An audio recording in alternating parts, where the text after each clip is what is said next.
Assalamualaikum warahmatullahi wabarakatuh. Apa kabar anak-anak semua yang ada di rumah? Senang sekali kita berjumpa pada kesempatan hari ini, di mana 3 minggu yang lalu kita sudah berturut-turut mengikuti kegiatan exchange lecture bersama Dr. Syahidan dari University Perlis Malaysia. Kali ini kita akan melanjutkan materi yang sebelumnya sudah dibahas di pertemuan-pertemuan sebelumnya, baik itu pertemuan yang terkait dengan materi yang saya berikan maupun pertemuan yang diberikan oleh materi yang diberikan oleh Dr. Syahidan. Nah, pada minggu ini kita akan membahas mengenai utility and demand atau kegunaan dan permintaan. Oke. Kalau kita lihat di chapter outline dan learning objective atau tujuan pembelajaran, ya, materi ini kita akan membahas mengenai bagaimana keterbatasan dari sifat-sifat dari konsumsi dengan keterbatasannya, dan juga menjelaskan tentang konsep-konsep preferensi dari suatu fungsi utilitas ataupun kegunaan. Kemudian kita juga akan membahas mengenai tentang marginal utility, yang mana untuk marginal utility ini biasanya selalu dikaitkan dengan teori yang disebut dengan teori consumer choice atau consumer preference. Selanjutnya, di dalam pembelajaran ini juga kita akan mengenal yang namanya penggunaan marginal utility atau teori marginal utility yang digunakan untuk memprediksi dampak dari perubahan harga dan pendapatan, serta menjelaskan juga apa yang disebut dengan paradoks dari value atau paradoks nilai. Terakhir, di dalam pembelajaran ini juga kita akan menjelaskan bagaimana cara-cara ataupun strategi yang terkait dengan pasar dalam menghadapi consumer choices. Nah, mari kita lihat pada slide berikutnya mengenai apa itu yang disebut dengan consumer atau consumption choices. Oke, pada materi ini ya, kita akan terlebih dahulu membahas mengenai consumption choices. Ya. Apa itu consumption choices? Hal pertama yang harus kita pahami adalah mengenai pengertian dari pilihan itu sendiri atau choices itu sendiri. Yang mana yang namanya choices itu membuat suatu pilihan bagi para pelanggan atau pembeli terhadap suatu barang maupun jasa dengan mempertimbangkan berbagai macam faktor. Dalam hal ini adalah faktor-faktor yang terkait dengan faktor-faktor ekonomi, seperti misalnya kemungkinan untuk melakukan kegiatan konsumsi, dan juga terkait dengan preferensi atau pilihan. Nah, di sini saya akan menjelaskan mengenai kemungkinan dari kegiatan konsumsi itu sendiri. Kemungkinan dalam kegiatan konsumsi merupakan suatu kondisi di mana semua pelanggan ataupun pembeli berharap atau menginginkan untuk melakukan suatu kegiatan pembelian yang terkait dengan kemampuan yang mereka miliki. Nah, disinilah kita akan membahas juga mengenai kemungkinan itu, ya, terhadap jika Anda lihat di buku, jika Anda sudah punya bukunya, kemarin kalau tidak salah saya pernah memberikan ya buku e-booknya, kalau Anda sudah baca, itu ada semacam studi kasus mengenai Lisa, yang mana Lisa sendiri dihadapkan pada dua pilihan dalam melakukan konsumsi atau berkonsumsi. Yang pertama, dia dihadapkan terhadap pilihan untuk membeli untuk nonton film, atau pilihan untuk membeli soda, ya, dengan kemampuan yang dia miliki. Oke, kalau Anda lihat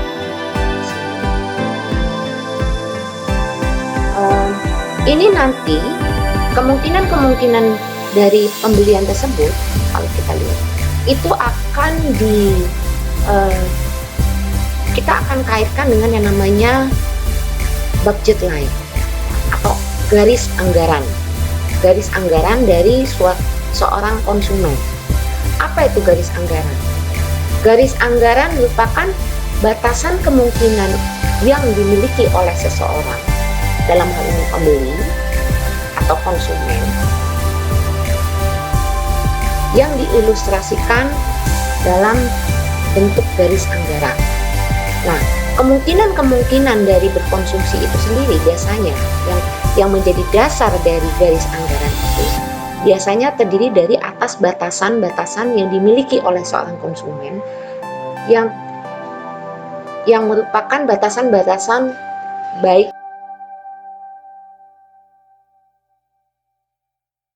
itu pendapatan, ya, kemudian harga.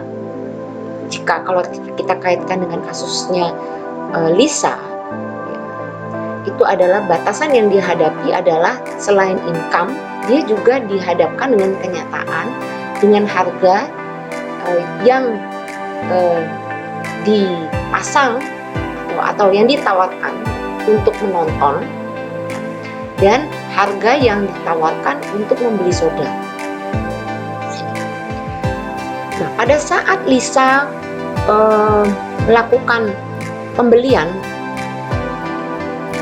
atas dasar pendapatan yang dia miliki dengan keterbatasan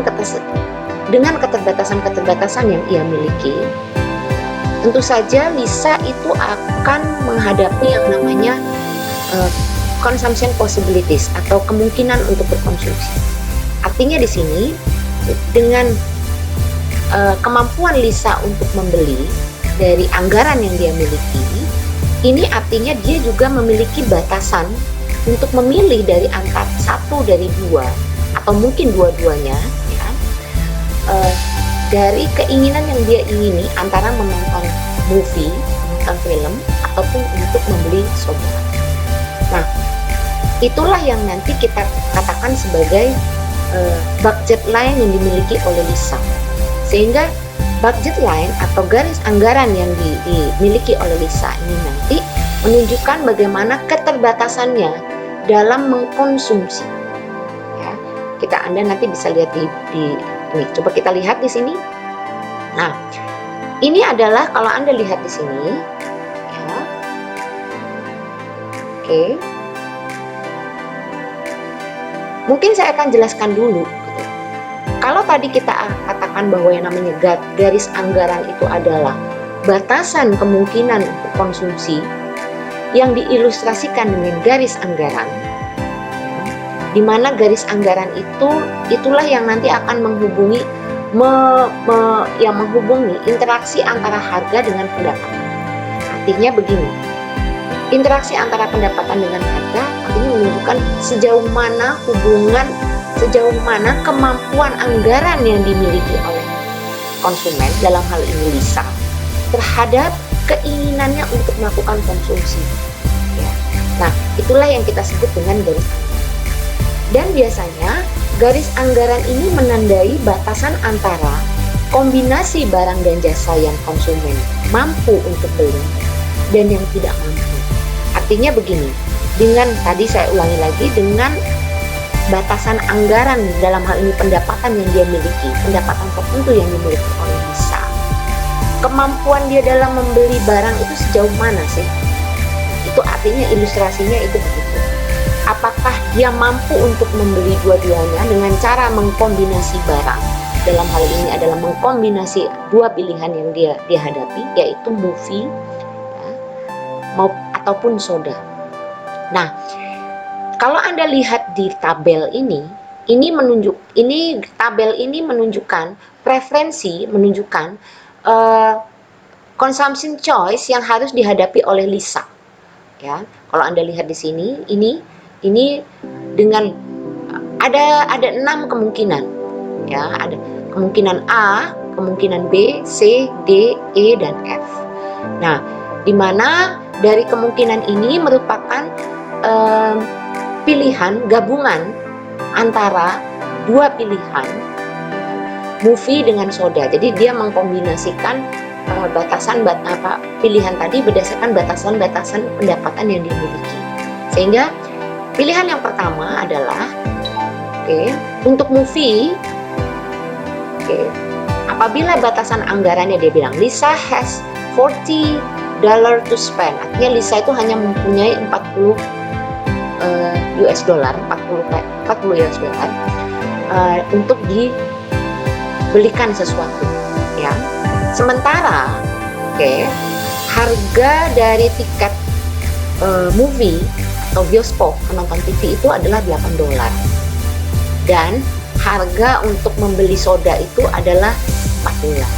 Nah, dengan kondisi garis anggaran Lisa yang hanya $40 tadi dihadapkan dengan harga yang ditawarkan dalam membeli tiket dan membeli soda yang masing-masing adalah $8 dan $4, tentu saja di sini Lisa dihadapi dengan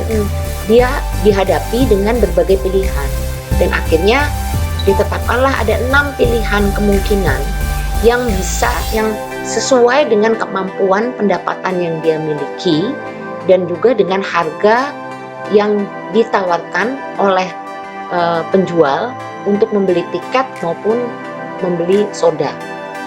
Nah, kalau kita lihat di sini, kemungkinan yang pertama atau kemungkinan A adalah apabila Lisa tidak membeli tiket, ya, apabila Lisa tidak membeli tiket, artinya kuantitinya 0, tentu saja biaya yang harus dikeluarkan oleh Lisa dalam membeli tiket bioskop tentu saja sudah 0. Sehingga dengan tidak membelinya tiket tadi, kemampuan Lisa yang 40 tadi, dia mampu ya membeli sodanya 10.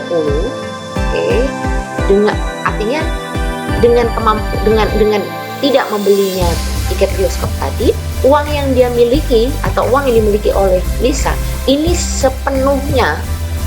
seluruhnya hanya diberikan soda. Jadi uang $40 tadi semuanya dibelikan soda, sehingga dia dapatkan 10 quantity, ya. Nah, ini pilihan pertama.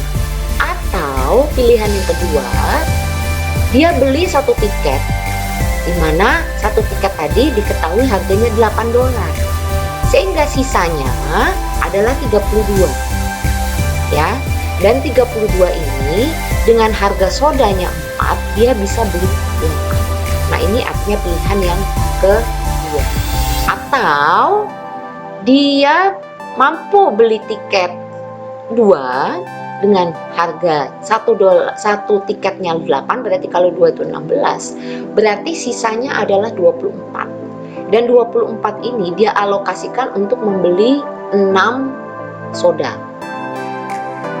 Begitu juga dengan pilihan yang B, apabila dia membeli 3 tiket, maka biaya atau spending yang harus dia keluarkan adalah 24, sehingga sisanya adalah 16. Dari 16 ini yang sisanya dia hanya memperoleh sodanya 4. Begitu juga dengan E dan pada akhirnya F. Nah, kalau Anda lihat di gambar di samping, inilah gambar choices yang dimiliki oleh Lisa. Apakah dia memilih A, ya? Artinya kalau dia milih A, sodanya 10, tetapi jadi gambar yang horizontal ini menggambarkan garis soda, yang vertikal ini menggambarkan movie, ya. Jadi kalau misalnya dia beli sodanya 10, konsekuensinya dia tidak bisa beli tiket ya. Atau dia pilih yang B, kalau dia mengeluarkan 8 dolar untuk nonton, berarti dalam hal ini movie-nya dia beli 1 ya, artinya konsekuensinya sodanya dia hanya beli 8 ya. Begitu juga dengan C, D, E, dan F.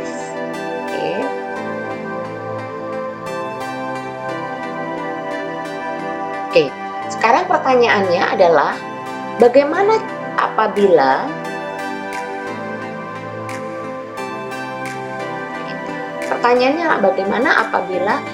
muncul adanya perubahan konsumsi, kemungkinan konsumsi. Ya. Di sini kita bisa lihat, dikatakan bahwa Lisa mungkin bisa sih, dia bilang Lisa can afford any of the combination at the point A to F. Ini artinya Lisa dihadapkan oleh berbagai kombinasi pilihan, mulai dari poin titik A, pilihan yang pertama, sampai ke titik F sebagai pilihan yang terakhir. Jadi dia tinggal milih nih dari garis anggaran, dia mau pilih yang mana ya. Apakah mau yang A, yang B, yang C, D, E, dan F dengan masing-masing konsekuensinya ya. Kemudian dikatakan juga bahwa di sini juga dari setiap barang ya,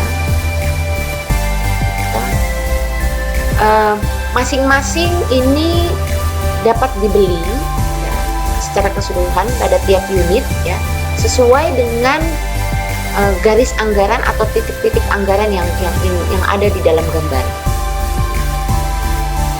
Nah, untuk itu kita bisa lihat juga garis yang mulai dari poin A ke mulai poin F, inilah yang kita sebut dengan garis anggaran.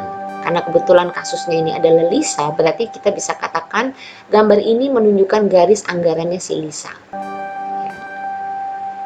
Nah, kalau kita lihat di sini juga, bagaimana ilustrasi selanjutnya? Dibilang di gambar ini Anda bisa lihat ya, the budget line is a constraint on Lisa's consumption choices. Jadi artinya bisa dikatakan budget line yang warna orange ini yang merupakan garis lurus ya, garis yang menghubungkan dari titik ke titik, dari titik A ke titik F, inilah yang disebut dengan garis anggaran Lisa yang menunjukkan bahwa inilah pilihan yang harus dilakukan oleh si Lisa.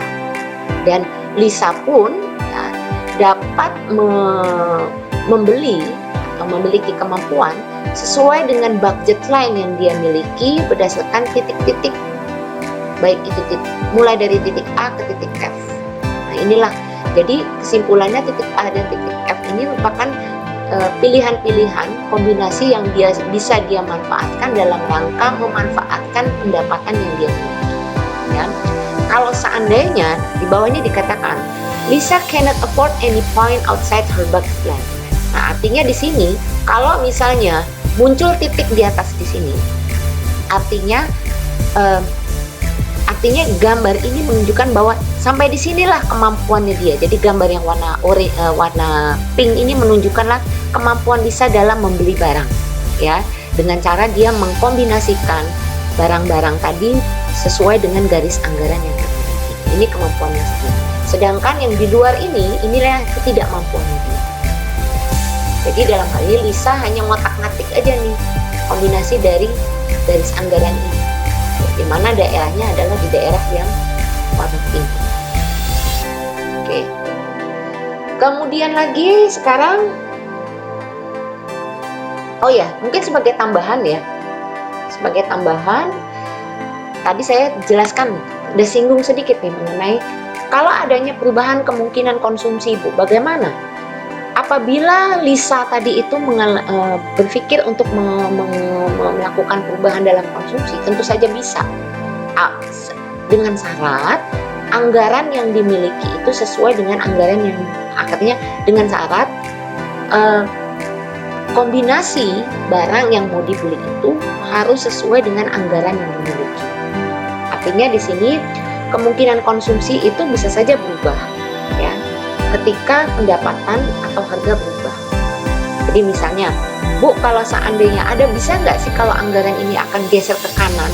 Ya, ini kan garis nih, garis anggaran. Bisa nggak, Bu, garis anggaran ini geser ke kiri atau mungkin geser ke kanan? Jawabannya bisa sekali. Nah, ini artinya muncul adanya perubahan garis anggaran disebabkan adanya perubahan kemungkinan konsumsi. Nah, perubahan kemungkinan konsumsi ini dapat terjadi apabila pendapatan yang dimiliki oleh Lisa itu berubah, atau kalaupun misalnya pendapatannya itu tetap, harganya yang berubah. Nah, artinya di sini pergeseran, kalau bahasa Inggrisnya shifting ya, shifting line, budget line ini akan terjadi ya, bisa saja terjadi, bisa saja geser ke kanan maupun bisa ke kiri dengan catatan ya, pendapatan Lisanya bertambah tetapi harganya tetap, harga barang yang dia ingin tetap, atau harganya yang berubah tetapi pendapatannya yang ya, jadi gitu. Nah, ini artinya, dan ini juga memungkinkan perubahan harga dari salah satu barang. Jadi misalnya, jadi tidak memungkinkan juga kalau misalnya pendapatannya tetap, ya, tapi harganya yang berubah cuma satu. Bisa nggak? Bisa saja. Dan itu akan memunculkan pergeseran, ya, pergeseran garis anggaran. Nanti mungkin akan lebih banyak dijelaskan di bab yang selanjutnya sebenarnya pergeseran-pergeseran. Oke, selanjutnya kita akan bahas mengenai preferensi. Oke. Apa itu preferensi? Preferensi itu adalah pilihan konsumen, ya, pilihan konsumen, yang mana pilihan konsumen itu sangat tergantung dengan preferensinya. Preferensi itu apa ya bahasanya? Sebenarnya preferensi sama choices itu sama sih ya, preferensi. Kecenderungannya ya, kecenderungan dia dengan pilih yang mana. Apakah dia cenderung suka atau kecenderungan tidak suka. Itu yang kita sebut dengan preferensi. Atau juga kadang-kadang preferensi itu bisa dikatakan dengan, bisa diukur dengan manfaat atau kepuasan, ya. Artinya gini,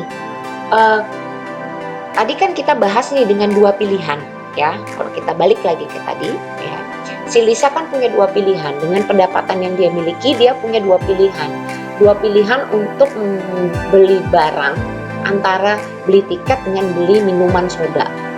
Nah, preferensi ini jadi artinya dalam hal ini Lisa memilih apakah dia memilih A atau B atau C atau D atau E ataupun F, itu tergantung dari preferensinya dia.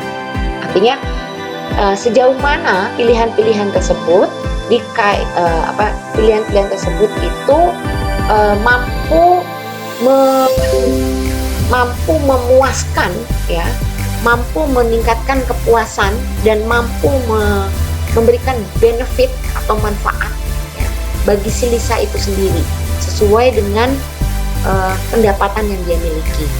Nah, itulah yang kita sebut dengan yang namanya utility, ya. Jadi kalau kita bicara tentang preferensi, selalu dengan kita kaitkan dengan utility. Jadi preferensi itu adalah kecenderungan dari seorang konsumen, kecenderungan suka atau tidak suka, dan selalu dikaitkan dengan yang namanya utility. Dan kalau kita bicara tentang utility, berarti kita bicara tentang benefit, manfaat, ataupun kita juga bicara tentang satisfaction atau kepuasan.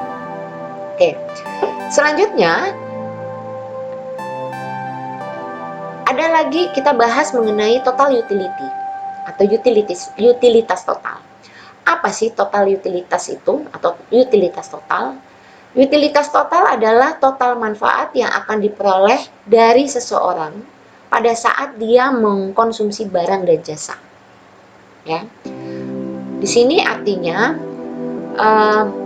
barang atau jasa yang mau dikonsumsi, ya, itu cenderung lebih banyak sehingga utilitasnya meningkat ya. Di sini makanya dia bilang pada umumnya more consumption give more total utility. Jadi pada umumnya semakin banyak dia melakukan konsumsi akan memberikan banyak sekali total utilitiesnya. Artinya banyak sekali memberikan manfaat ya, manfaat bagi seseorang tersebut pada saat dia membeli barang atau yang kita sebut dengan total utility. Nah, kalau kita lihat di sini di tabel 8, ini ada studi kasus juga. Tabel 8 menunjukkan bagaimana schedule atau skema dari Lisa dalam terkait dengan total utility. Terkait dengan total utility. Kalau kita lihat di sini, total utility from a good increase as the quantity of the good increase. Artinya dia bilang apabila total utility ini bisa berasal dari barang yang meningkat, atau artinya dengan peningkatan barang karena adanya peningkatan kuantitas. Jadi artinya di sini total utility ini bisa juga diperoleh dari sejauh mana si Lisa atau seorang konsumen itu meningkatkan pembeliannya. Jadi dengan kata lain, kalau kita meningkatkan pembelian, artinya barang yang kita beli itu jauh lebih banyak. Ya, artinya gitu. Nah, sebagai contoh, dia lihat Lisa, dia lebih pengen banyak nonton. Dalam sebulan tuh dia lebih banyak, saya kepengen nonton itu sering deh. Gitu. Artinya di sini total utility yang dimiliki oleh si Lisa itu, total utility atau manfaat atau kepuasan yang dimiliki utilitas itu antara dua movie, antara movie dengan soda. Arti ini dia cenderung lebih cenderung pada barang, lebih cenderung pada membeli tiket movie-nya ketimbang sodanya, karena dia menganggap inilah total utility saya, karena ini bisa memberikan manfaat yang lebih besar daripada saya membeli soda. Ya. Kalau kita lihat di sini, ya, oke, ini ada 2 movie soda, ya. Ini juga pilihan. Kalau misalnya dia beranggap, kalau dia nggak mau beli dua-duanya, ya, artinya kan kuantiti dari masing-masing barang kan 0, sehingga total utility-nya juga 0. Tetapi kalau dia berpikir apabila total utility-nya dia naikkan jadi 1, kuantiti barangnya dia naikkan 1, berarti total utility-nya juga akan naik. Jadi 50, ini 75. Oke. Kemudian kalau dia mau naikin lagi 3, ya, total utility dari si movie-nya jadi 122, total utility dari si sodanya jadi 159. Oke. Kemudian 4 dan seterusnya sampai pada total utility yang paling maksimal yaitu 10. Nah, ini. Di sini total utility-nya 275. Kuantitinya dia naikkan 10, maka total utility untuk movie-nya 275. Tingkat kepuasannya sampai 175 manfaatnya. Untuk soda tingkat kepuasan dan manfaatnya 260. Nah, ini batas maksimalnya yang dia miliki. Oke. Nah, ini artinya tabel tersebut memberikan kegunaan dari si Lisa dalam mengkonsumsi film atau nonton film dan soda, ya, untuk minggu-minggu tertentu.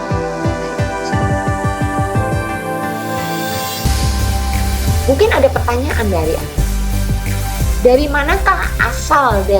manakah Bu, angka 0, 1, 2, 3, 4, 5 dan sebelumnya, 0, 50, 90, 122 atau dengan kata lain total utility dari masing-masing barang tadi, ini dapatnya dari mana, Bu? Biasanya tiap tahun ini banyak sekali sih memang mahasiswa yang bertanya, dapatnya dari mana sih total utility kok bisa muncul 0, 50, 90 ya. Bahkan setiap barang itu nanti beda-beda. Tiap any occasion, untuk setiap momen tertentu itu pasti beda-beda. Jadi Meskipun angka-angka untuk total utilitas itu sebenarnya adalah ordinal. Ordinal itu apa sih? Ordinal itu lebih cenderung kepada skala, ya, daripada kardinalnya. Biasanya menggunakan istilah-istilah tersebut untuk menjelaskan utilitas kepada para mahasiswa. Contohnya misalnya gini, Lisa, kan tadi kita lihat ya, Lisa kan suka film dan juga suka minum soda. Terus apabila kita lihat total utility yang dimiliki oleh si Lisa tersebut dengan kemampuan dia tadi, ini artinya dalam satu film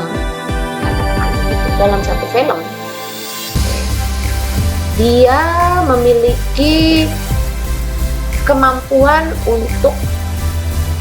kemampuan sebanyak 50 unit utilitas. Gitu juga kalau misalnya dia nontonnya 2 kali, berarti dalam 1 bulan utilitas yang dia miliki adalah sebesar 90 unit. Itu juga dengan soda. Kalau misalnya dia dalam 1 bulan dia hanya minum soda 2 kali, berarti nilai untuk utilitasnya adalah 123 unit dan seterusnya. Kira-kira apa ya ilustrasinya. Oke.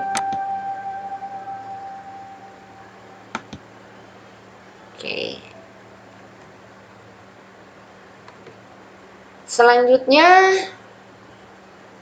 marginal utility. Apa itu marginal utility? Atau utilitas marginal.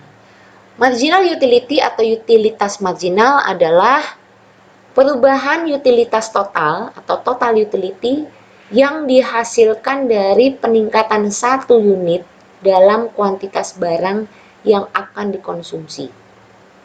Ya. Pada saat sebuah barang itu menghasilkan nilai, ya, tentu saja barang tersebut akan memiliki utilitas marginal yang positif. Dan total utilitas ini biasanya cenderung meningkat seiring dengan peningkatan kuantitas yang dikonsumsi. Ya. Nah, kemudian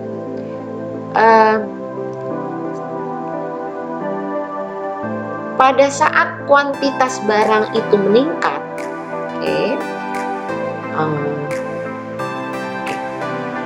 maka marginal utility-nya itu cenderung turun. Nah, ini artinya dengan perubahan utilitas total tadi yang dihasilkan dalam meningkatkan 1 unit, tentu saja akan meningkatkan kuantitas barang ini. Artinya kalau misalnya perubahan konsumsi itu meningkat, maka marginal utility-nya akan cenderung turun. Nah, ini penurunan inilah yang di dalam marginal utility menunjukkan bahwa adanya kuantitas barang yang akan dikonsumsi itu meningkat. Dan inilah yang kita sebut dengan prinsip-prinsip diminishing marginal utility atau prinsip-prinsip penurunan utilitas marginal.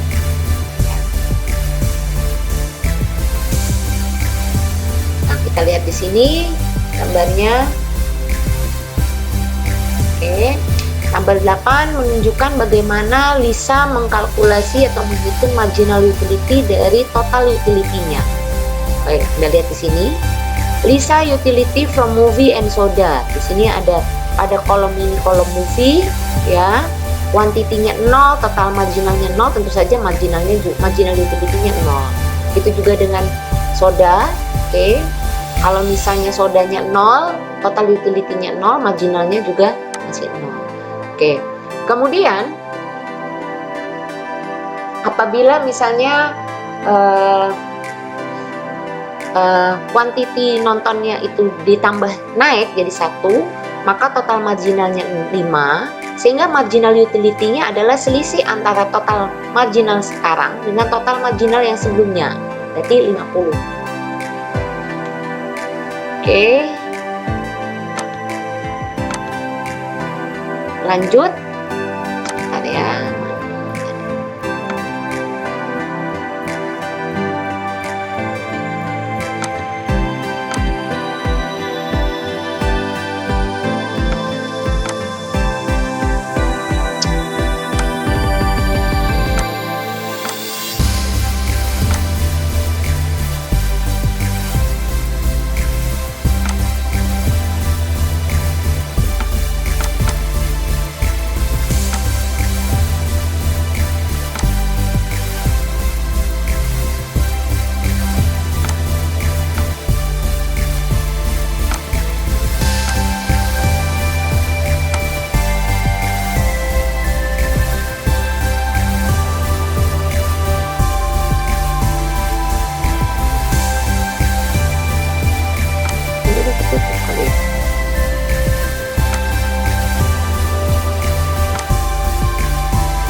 Oh, belum. Sebentar. Oke, kita lanjutkan. Mana tadi sih?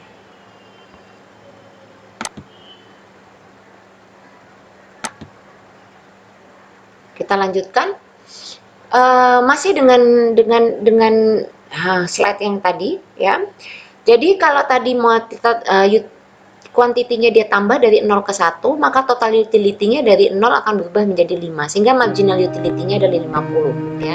Kenapa 50? Karena merupakan selisih dari total marginal yang sekarang dalam hal ini dengan quantity tadi 1, kita kurangi dengan quantity dengan total utility sebelumnya yang mana pada saat itu kuantitinya 0 ya. Begitu juga dengan yang soda. Pada saat kuantitinya dinaikkan jadi 1, total utility-nya 75, sehingga marginalnya adalah 75. Nah, akan tetapi apabila kita naikkan lagi atau Lisa naikkan lagi total kuantitinya 2, maka ternyata faktanya total utility dari si Lisa dalam membeli tiket film itu juga menjadi 90, sehingga marginal utility-nya adalah 40. Itu juga dengan yang soda. Kalau misalnya dia beli 2, total utility yang diperoleh adalah 123, berarti marginal utility-nya adalah 48. Dimana 48-nya didapat dari 123 dikurangi 70. Dan seterusnya sampai pada tingkat quantity 10 ya. Karena masing-masing untuk movie total utility-nya 275, marginal utility-nya 16, dan 10 apabila beli 10 soda, maka total utility-nya 260, sehingga marginal utility-nya adalah 10. Jadi kita bisa lihat di sini kecenderungan semakin tinggi total utility-nya berubah atau semakin meningkat total utility-nya, marginal utility-nya justru semakin rendah ya. Sebalik. Oke. Lanjut di slide berikutnya adalah di slide berikutnya. Oke, slide 10. Sekarang kita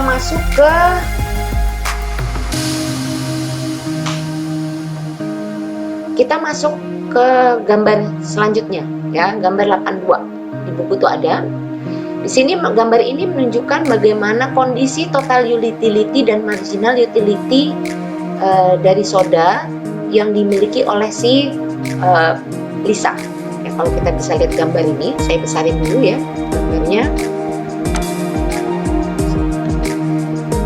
Bisa pindah. Oke, saya besarin. Oke, Anda bisa lihat di sini ya. Gambar ini menunjukkan adanya kenaikan dari total utility. Ya, jadi artinya dengan dia menambah 1 unit tiap unit ya, naikin 1 unit, maka total utility-nya akan semakin naik. Akan tetapi marginal utility-nya justru akan semakin turun. Coba Anda lihat di sini. Awalnya segini, oke. Pada saat dia naikin lagi jadi 2, marginal utility-nya malah jadi 2. Kalau dia kurangin lagi, dia tambah lagi 3, marginal utility-nya 4, dan akhirnya akan mencapai. Nah, kalau Anda bisa lihat apa sih gunanya saya harus belajar tentang total utility dan marginal utility, karena disinilah letak dari filosofi si consumption tadi. Artinya dengan dia menaikkan total utility-nya dengan maksud untuk meningkatkan kepuasan, ya, faktanya marginal utility-nya akan berkurang, dan ini menunjukkan perubahannya itu justru akan terkait dengan tingkat kepuasan. Ya, justru tingkat kepuasan dia itu semakin berkurang. Ya, artinya di sini, dan ini kalau kita aplikasikan dalam kehidupan sehari-hari, disitulah itulah sebenarnya sifat manusia, bahwa yang namanya manusia itu semakin lama ibaratnya manusia itu serakah. Dia pengen ini, pengen ini, pengen ini, pengen ini, pengen ini. Yang tadinya mampu beli 5, terus karena dia pendapatannya naik, dia bisa beli 6, ya. Karena 6, dia bisa 7, 8, 9. Tapi pada akhirnya lama-lama dia bosan. Nah, lama-lama dia bosan. Justru dengan yang dulunya dia nggak mampu beli, dia berharap bisa beli banyak, pada saat sudah bisa mampu, kemampuan dia semakin meningkat untuk membeli barang, justru dia kurang. Ya, itulah yang namanya manusia. Oke. Nah, ini grafik dari utilities schedule dari si Lisa tadi, ya, gambar 282B mengilustrasikan adanya penurunan marginal utility. Kalau tadi kan gambarnya naik, ya, total utility-nya makin meningkat, naik, ya. Tapi ini yang ini justru adalah ilustrasi dari marginal utility.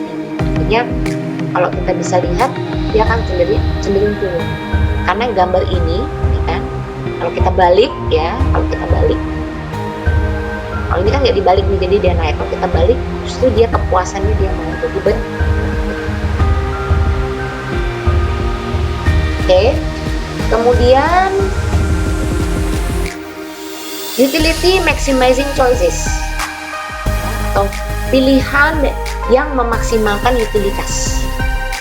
Oke. Kata kunci dari asumsi pilihan yang dapat memaksimalkan utilitas itu adalah bahwa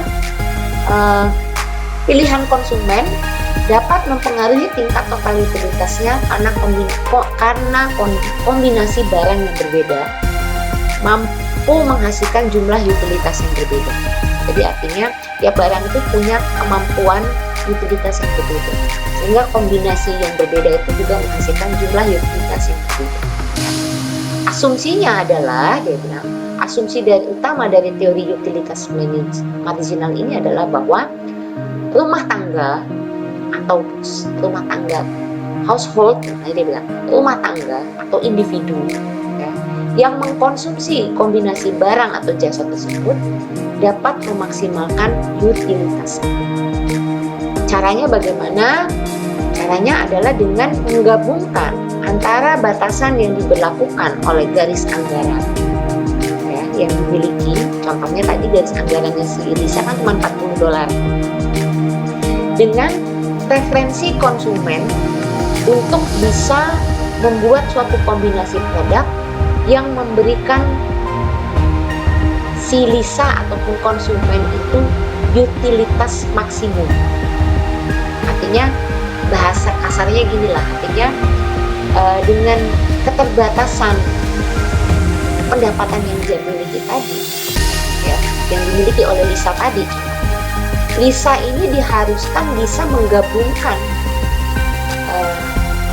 dua barang, ya, mengkombinasikan dua barang dalam rangka memilih atau cenderung memilih mana, cenderung preferensinya kemana, ya, dalam antara dua barang tadi dengan kombinasi barang. Sehingga dua barang tadi itu bisa dikombinasikan produknya, dan kombinasi dari produk dari antara film dan soda tadi itu mampu memberikan kepuasan, ya, memberikan konsumen itu total utility yang maksimal, kepuasan yang maksimal. Nah, itu pengertiannya. Nah, kemudian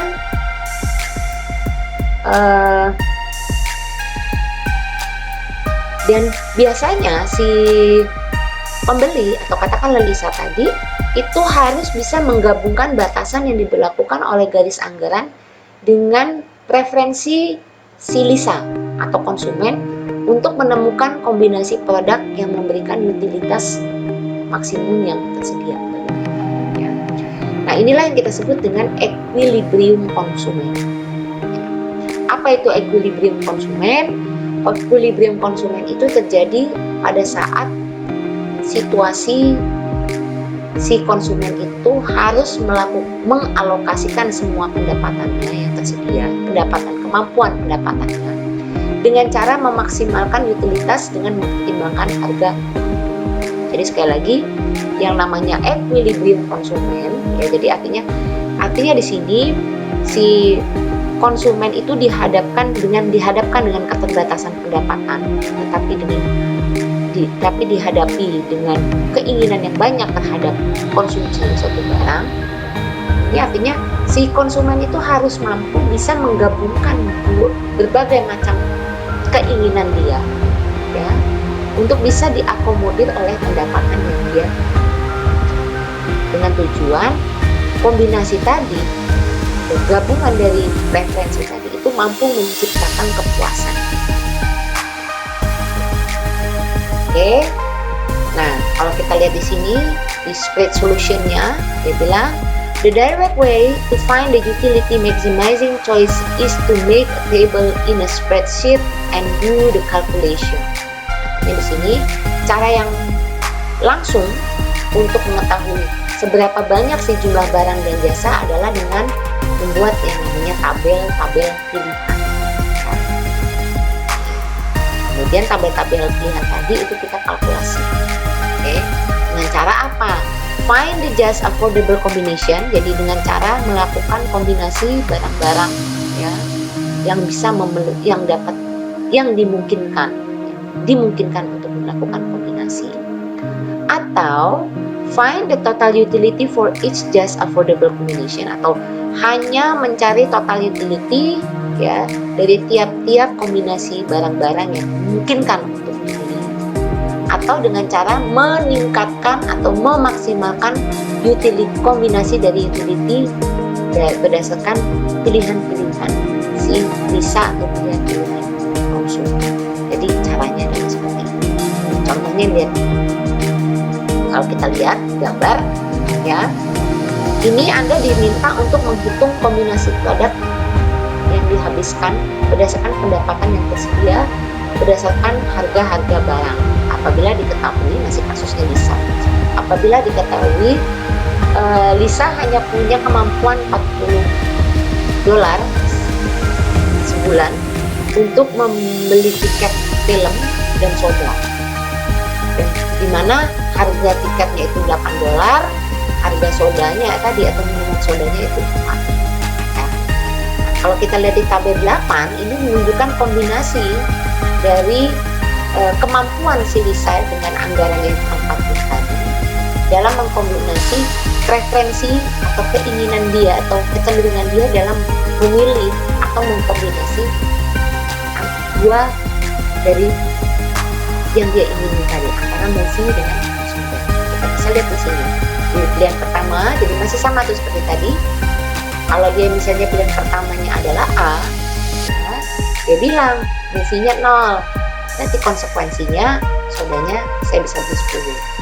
Kalau saya pilih B, ya, artinya tiketnya saya hanya beli 1, tapi konsekuensinya sodanya saya bisa beli 8. Kalau saya beli si C, ini tiketnya saya tambahin, misalnya saya beli nontonnya 2 kali sebulan, oke, berarti konsekuensinya sodanya hanya bisa beli 6. Atau kalau misalnya dia pilihannya adalah 5 tiket, dia beli nonton film terus sampai 5 kali, konsekuensinya dia nggak bisa beli soda, ya, dan seterusnya. Nah, inilah yang disebut dengan utility maximizing choices atau kemampuan untuk memaksimalkan utilitas.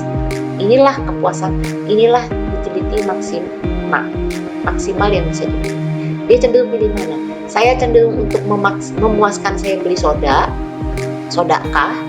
dengan cara saya mengoptimalkan beli soda dalam sebulan, tapi konsekuensinya saya nggak bisa beli tiket atau nggak bisa nonton, atau saya hanya nonton sebulan sekali, dengan itu saya bisa beli soda 8, atau saya nggak mau beli soda karena ya saya pengen dalam sebulan itu saya nonton. Nah, inilah disebut dengan, karena itulah tingkat kepuasan dia. Jadi kalau misalnya dia pilih A, berarti tingkat kepuasan dia itu ada pada si kepuasan optimalnya tadi itu ada pada membeli soda.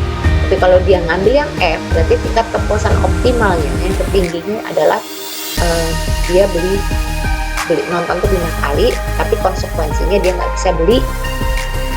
Itu juga dengan yang 2, ya. Berarti kalau saya nonton 2 kali, inilah kepuasan saya. Tapi sodanya inilah yang nanti bisa dipilih oleh si Lisa.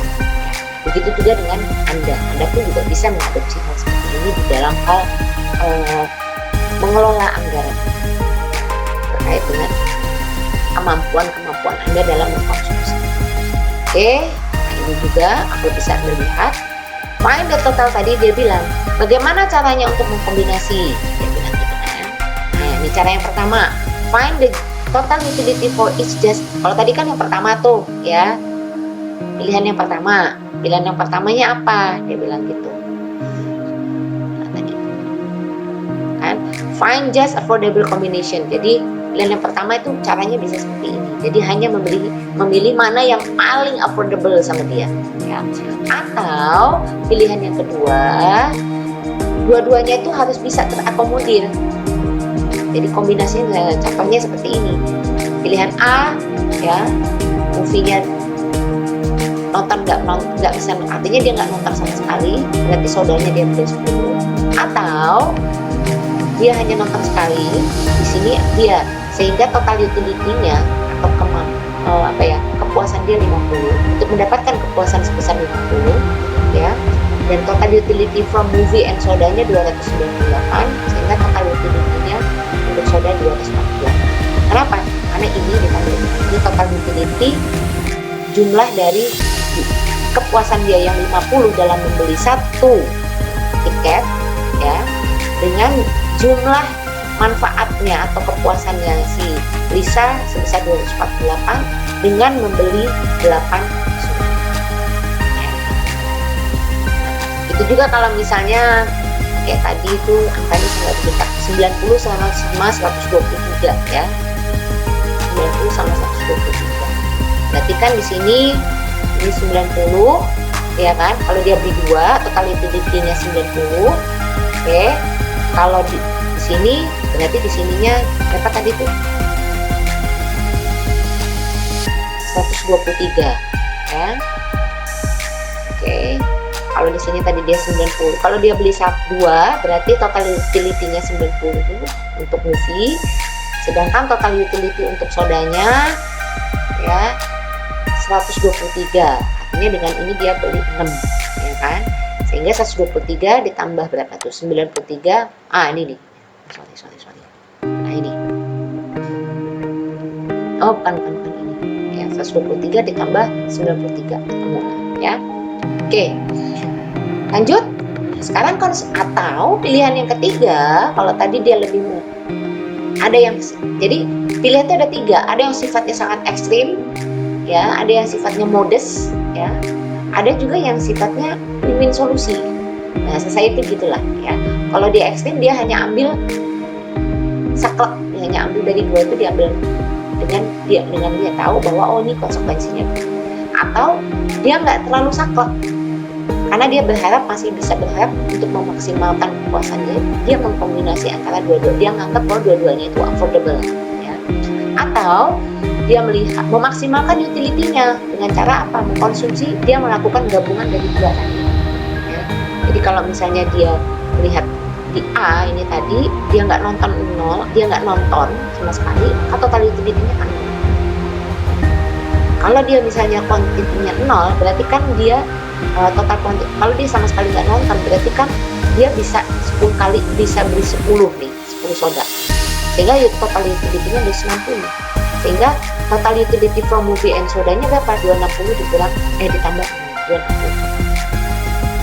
Tapi kalau misalnya dia bilang, kalau saya pilih yang kedua, dimana saya cukup nonton 1 kali sebulan, berarti total utility untuk movie-nya 50. Sehingga kalau saya beli tiket 1 bulan, konsekuensinya saya hanya beli soda 8. Dimana dengan 8 soda tadi total utility-nya 248. Sehingga total utility dari 2 barang tadi itu jumlahnya 298 dan seterusnya. Nah, sehingga disinilah kita bisa lihat equilibriumnya di mana. Oh, ternyata equilibriumnya ada pada pilihan C. Dimana inilah keseimbangan saya. Keseimbangan dalam arti dua-duanya itu bisa dengan kombinasi yang C, dengan pilihan C ini ternyata total utility yang dimiliki oleh saya itu adalah harus mampu bisa memuaskan dua-duanya. Ya, artinya memuaskan untuk beli soda dan memuaskan untuk nonton. Jadi nggak terlalu berlebih juga nggak terlalu kurang. Nah, disinilah nanti akan ketemu total utility dari keduanya adalah sebesar 315. Oke. Nah, ini masih juga consumer equilibrium. Karena dia bilang, is the situation in which Lisa has allocated all of her available income in the way that maximizes her total utility given the prices of movie and soda. Ya, artinya di sini dia bilang Lisa ini dalam rangka dia mau mengalokasikan pendapatan dia untuk dengan cara mengalokasikan pendapatan dia untuk bisa memaksimalkan utilitasnya, maka caranya adalah dengan memainkan, ya, dengan ini dia mengatur harga dari barang dan soda. Gimana nih caranya dengan pendapatan ini?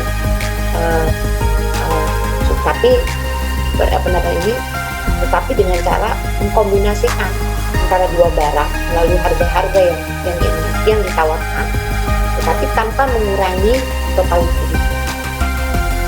Coba kita lihat di sini, Lisa consumer equilibrium is 2 movie and 6 cases of a soda a month. Jadi di sini equilibriumnya si Lisa itu, keseimbangannya dia itu tercapai pada saat dia mengalokasikan pendapatannya yang $40 tadi itu dengan cara nonton film 2 kali, ya, dan membeli 6 soda, ya, dimana dihasilkanlah total dari keseluruhan total utility dengan dia beli 2 tiket dan 6 soda tadi, total utility-nya adalah 315. Kemudian lanjut lagi,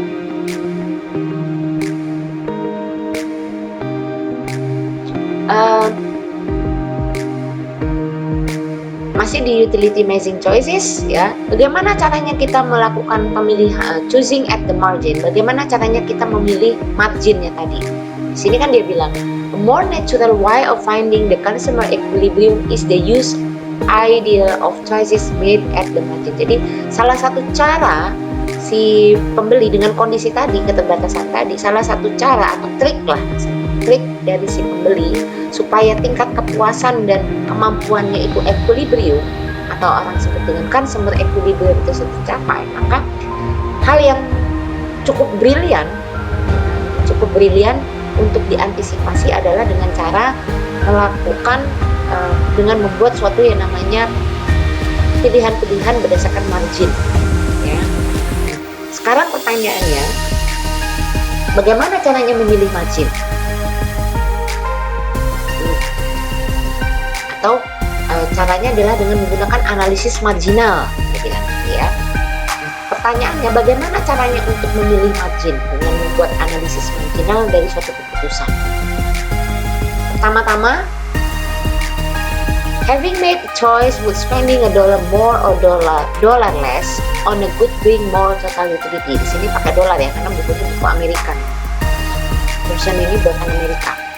Having made a choice with spending $1 more or $1 less on a good bring more total utility. Jadi membuat suatu pilihan dengan cara melakukan spending, mengeluarkan uang, ya, lebih banyak atau lebih sedikit dalam rangka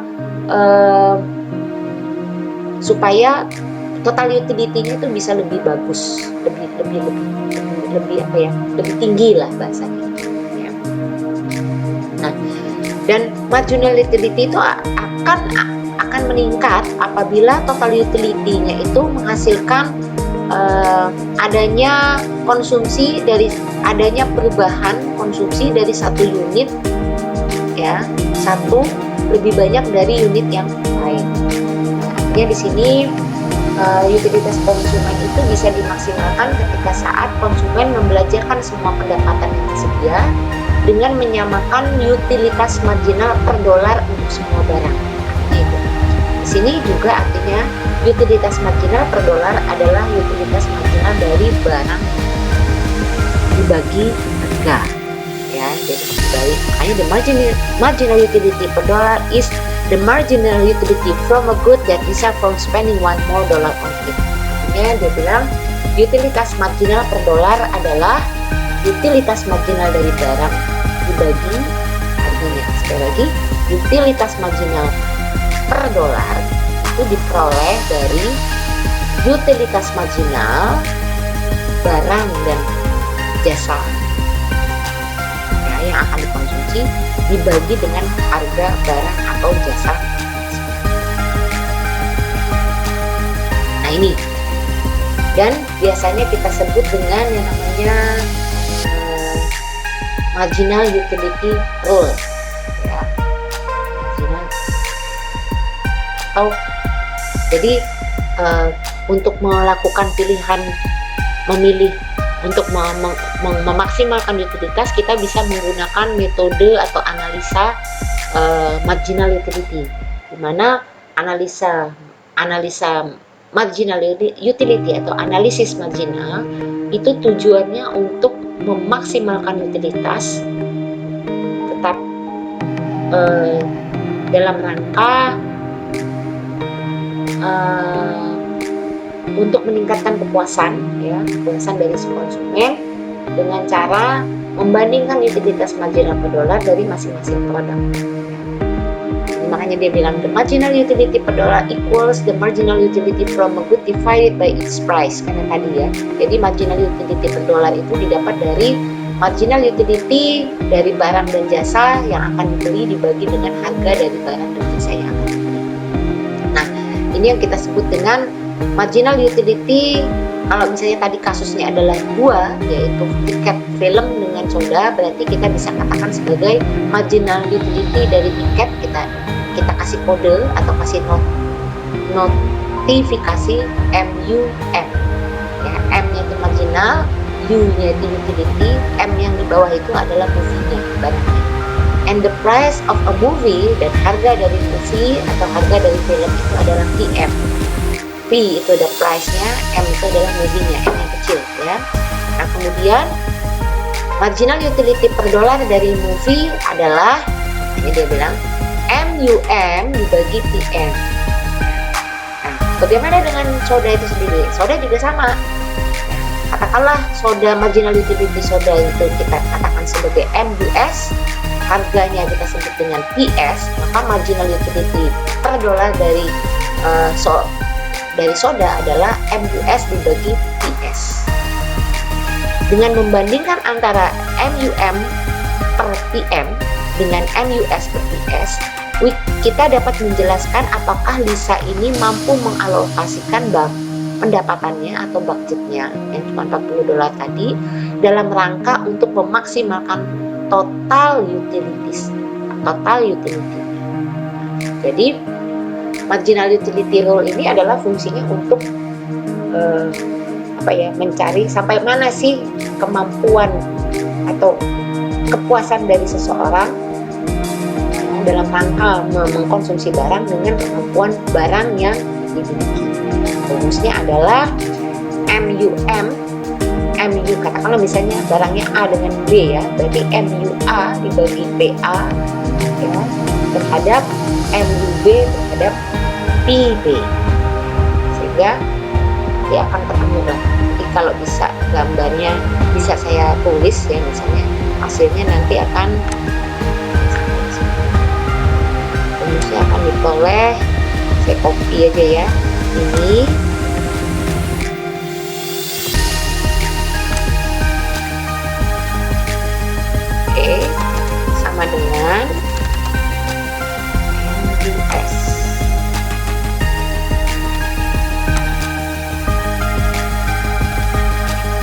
ini artinya kalau kita bisa lihat marginal utility-nya inilah kombinasi dari barang, ya, dua barang, ini case-nya kan dua barang nih, dari dua barang yang terkait dengan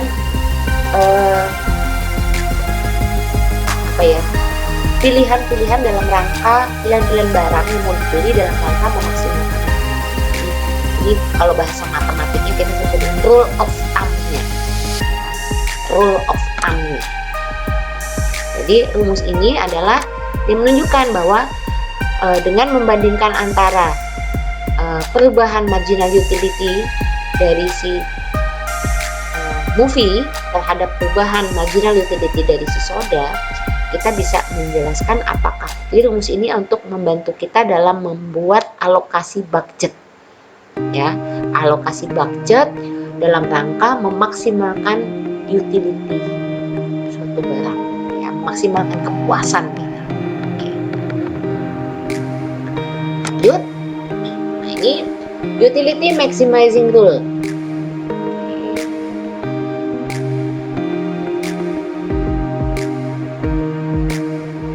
Consumer total utility is maximized. Jadi, bagaimana caranya seorang konsumen ini dapat memaksimalkan total utility-nya? Caranya adalah dengan berbagai aturan. Ada dua cara, dia bilang. Pertama, spend all available income. Jadi, habisin semua pendapatan yang memang kamu mampu. Misalnya kamu mampunya 40 ya habisin. Atau equalize itu menyeimbangkan marginal utility per dolar dari setiap per dolarnya utility dari harga, ya, dari semua. Jadi bagaimana caranya untuk memaksimalkan utilitas berdasarkan rule-nya tadi, rule of thumb yang tadi, dan ini adalah caranya. Dia bilang, satu, konsumen bisa beli semua barang. Ada dua pilihannya, ya, mau mengkonsumsi semua barang sesuai dengan pendapatan yang kamu miliki, atau menyeimbangkan marginal utility dari tiap-tiap barang, dari harga-harga tiap-tiap. Oke, di sini hasil dari kalkulasinya si kasusnya Lisa kita bisa lihat ada di gambar 83 ya. 83. Oke. Ini saya gedein aja nih. Di gambar 83 ini kita bisa lihat, so why the utility maximize rule works. Jadi kita bisa lihat mengapa sih yang namanya si utility maximum rule dari maksimasi utility ini bisa bekerja. Kita bisa lihat nih sejauh mana sih kerja. Kita lihat, oh ternyata kan tadi dibilang tuh keseimbangannya itu ada pada pilihan B misalnya, ya, dimana dengan pada pilihan B ini diperoleh untuk movie itu dia hanya sebulan nonton sekali, marginal utility-nya 50, ya kan. Oke. Sedangkan marginal utility per dolarnya 6,25. Oke. Ini perubahan dari sebelum dan sesudah, ya. Nah, ini terhadap ini, ya, nanti ya, ini terhadap MUN dibagi PS, ya, MUN dibagi PS, MUS, ya kan, MUS dibagi PS harus lebih kecil, ya, jadi dia MU, ini kan berarti MUM, ya, MUM dibagi PM, MUM itu 50, harganya tadi adalah 6,25, ya kan. Ini kalau dia beli kuantitinya, tapi kalau untuk pilihan B, pada pilihan B ini juga kalau dengan satu, kalau tadi dia beli tiket dengan satu, maka kemampuan dia beli sodanya 8. Sini diperoleh marginal utility-nya 10, ya. Sementara marginal utility per dolarnya 2,5. Kan nanti akan kita lihat ternyata marginal utility S-nya itu lebih besar daripada marginal utility.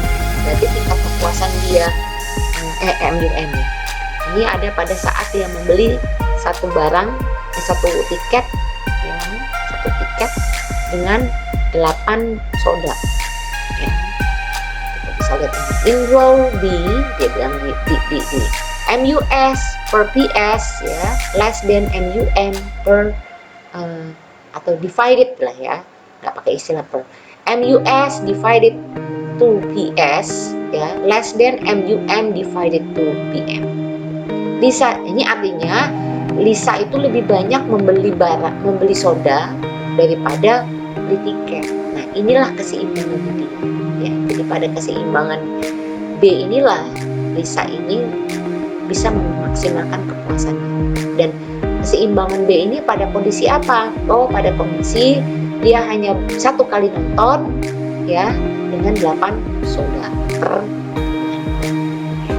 intinya. Nah, tetapi akan lain cerita nih kalau misalnya Lisa itu spend less soda, tetapi artinya Lisa lebih banyak beli tiketnya daripada beli sodanya, maka MUS-nya akan meningkat, sedangkan MUM-nya akan menurun. Kenapa? Ya, karena tadi kan total utility sodanya itu total utility movie-nya dinaikkan, makanya marginal utility untuk si movie itu akan turun. Itu juga dengan soda. Kalau sodanya itu dinaikkan, ya, marginal utility untuk S-nya itu akan turun. Sebaliknya kalau misalnya sodanya itu dinaikkan, maka MUS-nya itu naik, ya kan? Sedangkan MUM-nya dan seterusnya. Nah, ini juga. Bagaimana kalau misalnya kita pilih pilihan yang B? Pilihan yang B itu ternyata malah sebaliknya. Kalau tadi yang B itu kan pilihan B itu ternyata marginal utility sodanya kan lebih besar daripada MUM-nya, ya. Kan? Lebih kecil dari MUS-nya. Nah, kalau misalnya kita pilihannya adalah pilihan ketiga D, ternyata marginal utility S-nya itu yang akan lebih besar. Kalau tadi kan lebih kecil, lebih besar daripada MUM. Ini artinya si Lisa total utility-nya naik, ya kan? Total utility untuk sodanya naik, tapi MUS-nya turun, ya. Sebaliknya MUM-nya itu turun, tetapi total utility MUM-nya turun, tetapi marginal utility untuk si movie-nya malah naik. Nah, ini apabila kita ngambil pilihan yang ke D. Ini ada garis birunya di sini. Sehingga nanti dia pilih mana, mau pilih cenderung memuaskan diri dengan nonton film lebih banyak kah, atau menonton film yang lebih sedikit, ya. Nah, ini juga nih sama, saya nggak terlalu banyak jelasin. Ini juga sama. Kalau pilihan C itu bagaimana? Oh, ternyata di sini diperoleh, inilah keseimbangan, ya. Pilihan C inilah yang merupakan pilihan keseimbangan. Kenapa? MUS sama MUM-nya, MUS divided to PS itu sama dengan MUM divided to PM-nya. Artinya di sini pada pilihan yang ke C, si Lisa itu mampu memuaskan kepuasan utilitasnya tadi dengan cara dia hanya nonton, dengan cara dia beli tiket atau nonton film itu 2 kali, tetapi dia bisa minum sodanya. Nah, disinilah kondisi dimana akan mengalami keseimbangan. Kalau bisa tidak keseimbangan dari mana? Dari marginal utility-nya kalau bisa dilihat. Ya, marginal utility per dolarnya, ternyata dia sama-sama. Oke. Jadi, bagaimana caranya memprediksi teori marginal utility? We can use marginal utility theory to make some prediction. Jadi, disinilah fungsi dari teori marginal utility ini bisa kita buat yang namanya simulasi. Ya, kita buat simulasi. Jadi, bagaimana misalnya seandainya terjadi suatu perubahan tertentu, biasanya perubahan terkait dengan harga. Ya, itu kita bisa membuatkan simulasi sampai sejauh mana sih kemampuan pendapatan kita itu untuk membeli barang. Disinilah yang namanya marginal utility theory ini mampu bisa melakukan suatu prediksi. Nah, mungkin Anda akan tanya ke saya, apa gunanya teori ini, Bu? Teori ini biasanya banyak teori marginal utility ini justru dipakai di industri, ya. Terutama nanti kalau kalian sudah masuk ke manajemen marketing, pemasaran, ya, marginal utility ini dipakai untuk membuat suatu prediksi pasar dalam hal menentukan harga membuat suatu produk. Kenapa? karena industri-industri sekarang ini kan berbasis kepada orientasinya bukan lagi pada orientasi produk, tapi lebih banyak kepada orientasi konsumen. Jadi industri sekarang ini cenderung membuat suatu barang atau menjual suatu barang atau memproduksi suatu barang itu cenderung dilihat dari kemampuan dan keinginan dari si konsumen. Nah, di situ juga lah maka industri itu harus mampu memprediksi kira-kira kemampuan dan keinginan dari si konsumen itu kira-kira sejauh mana. Itulah yang namanya marginal utility theory ini nanti bisa diprediksi. Contoh misalnya, contoh aja paling gampang misalnya adalah katakanlah misalnya Apple, ya Anda pasti sudah tahu semua yang namanya Apple, bukan Apple, ya gadget Apple. Dan bukan hanya Apple saja, hampir semua perusahaan-perusahaan yang berbasis IT itu sudah menggunakan teori ini dalam memasarkan suatu produk. Jadi mereka bikin itu sifatnya udah nggak mass production lagi. Kalau zaman dulu tahun 60, tahun 70 masih sampai tahun 80 lah. Industri itu bikin produk itu mereka nggak mencari tahu dulu keinginan dari si konsumen, ya keinginan dan kemampuan dari konsumen. Mereka bikin aja gitu. Tapi sekarang ini sudah tidak bisa. Salah satu strategi yang dilakukan oleh si perusahaan dalam hal ini misalnya Apple itu adalah untuk membuat suatu kebijakan dia mainkan simulasi dulu. Simulasi kira-kira kalau barang ini dijual dengan kemampuan pendapatan masyarakat sekarang, dia preferensinya akan seberapa banyak. Itu dimainkan. Nah, makanya dia bilang we can use marginal utility theory to make some prediction. Dalam ini predictionnya adalah prediction sales prediction atau marketing prediction. A fall in the price of movie. When the price of good falls, the quantity demanded of good increase. Ingat ini, masih ingat di materinya Dr. Sahidan kemarin minggu lalu ada dia mengatakan bahwa apabila harga itu jatuh, ya maka quantity demand-nya akan meningkat. Ingat, ini yang namanya law of demand. Kalau P-nya turun, Q-nya naik. Sebaliknya kalau P-nya naik, Q-nya akan, ya. Makanya dia bilang the demand curve slope downward. Jadi kurva slope-nya itu cenderung akan turun. Ya. For example, if the price of movie falls, we know that MUM divided to PM rises. Jadi sebagai contoh misalnya harga movie itu, jika harga movie itu jatuh, ya harga tiket itu jatuh, dengan maka marginal utility terhadap price utility-nya justru akan meningkat.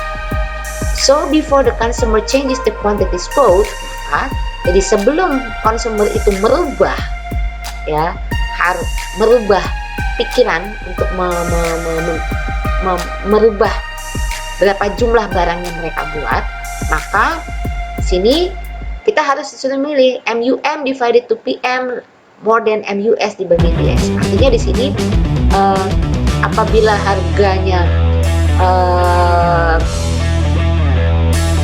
harga tiket itu jatuh, maka kan tadi marginal utility-nya kan naik, ya.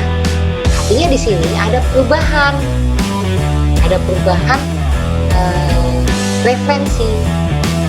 Kalau kita kaitkan dengan si teorinya law of demand tadi, referensinya yang tadinya lebih banyak cenderung beli soda, ya kan, digeser jadi kecenderungan orang banyak beli tiket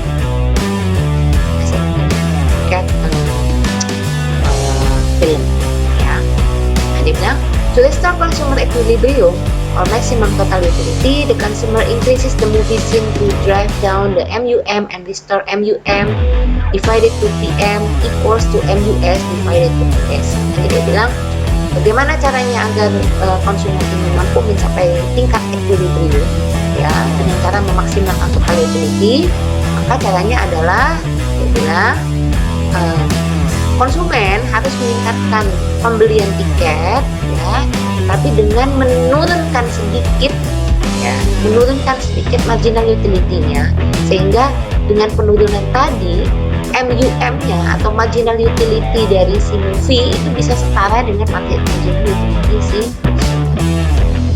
itulah kondisi si ya. Nah, kemudian di sini juga change in the price of one good changes the demand another good, ya. You've seen that if the price of a movie falls, MUM divided to PM prices, so before the consumer changes the quantity consuming. Jadi misalnya seandainya ada kasus nih, ada perubahan dari salah satu barang tadi, maka harga, apabila ada perubahan harga dari salah satu barang tadi, ya tentu saja demand dari barang yang lain itu juga akan mengalami perubahan. Ini yang kita kenal dengan namanya, nanti kalau Anda belajar juga di next ya, di materi tentang struktur pasar, kita akan bicara yang namanya barang substitusi. Anda bisa tahu ya, barang substitusi itu apa sih? Barang pengganti, bukan itu aja. Contohnya bahasanya barang substitusi itu misalnya antara katakanlah dengan Asus, saya langsung pakai contoh aja ya, kasus misalnya antara Asus dengan Lenovo. Asus dengan Lenovo ini adalah barang yang saling substitusi. Jadi pada saat harga Asus itu naik, orang cenderung akan memilih Lenovo. Tetapi sebaliknya, kalau Lenovo yang harganya naik, orang akan beralih kepada Asus. Nah, kira-kira akan seperti itu ya. Jadi pada saat harga tiket itu naik, orang akan cenderung untuk menggantikannya ke, kalau misalnya tadi ya si Lisa ya, kalau pada saat harga tiket itu naik dengan uang pendapatan $40 tadi, maka Lisa akan cenderung untuk pindah preferensinya ke soda, karena dia menganggap bahwa dua barang itu mampu meningkatkan utilitasnya, kepuasannya dia ya. Oke, itu bahasanya gitu. Nah, ini contohnya. Oke. Table A3 shows Lisa just affordable combination when the price of movie, tadi udah jelas ya. Before Lisa change what she buys, dimana marginal utility untuk beli tiket itu jauh lebih tinggi daripada marginal utility untuk beli soda. Nah, bagaimana caranya untuk memaksimalkan total utility?